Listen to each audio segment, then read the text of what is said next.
صحابه کرامو به ډېر عبادتونه کول خو ډېره چاشني به پکې وه. مونږ ډېر عبادت نه کوو، مونږ لږ کوو، په هغه لږ کې لږه چاشني موجود نه. پکار دا وه چې ډېر عبادت هم کوو.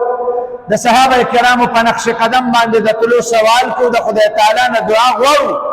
هغوی به ډېر عبادت کوو خو ډېر خوږوالی به پکې و، ډېر اخلاص به پکې و. مونږ لږ عبادت کوو، په هغه لږ کې هم مونږ لږه چاشني و، لږ اخلاص نه میلاوو. نو څنګه به زمونږ عبادت معراج ته ورسي، یا به هغه اعلی مقام حاصل کی، یا به په هغې باندې مونږ ته مرتبه نصیب شي، یا به د دغه عبادت په ذریعې سره مونږ نه الله پاک راضي شي.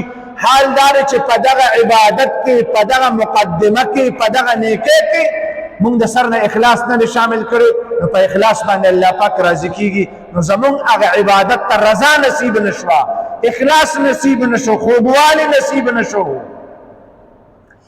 دا څومره چې بزرګان په دې زمانه کې تیریږي، تیر شوي دي، نو هغوی چې د ټولو نه زیات د انسان په دې نفس باندې کار کوي. هلکه وایي په دې نفس باندې، هلکه دې زړه باندې کار وکړه، هلکه په دې ایمان باندې کار وکړه، په دې دل او دماغ باندې محنت وکړه. د دې محنت مقصد شي چې دا زړه دومره خوږ شي، الله پاک سره د ده یارانه دومره مضبوطه جوړه شي چې د دې انسان یو کارم چې دی الله پاک دپاره کوي چې دا بې اخلاصه نه، بلکې دا په اخلاص مشتمل وي.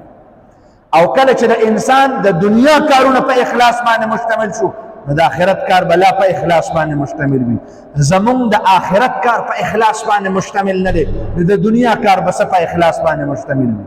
مونږ د دنیا په کار کې ځان خلاص ولکه زر که کنه مړه یاره داسې غوښه د سنډاوې د میخې غوښه غټه غوښه راته جوړه کړه وي. د دنیا کار ته مونږ دا وایو.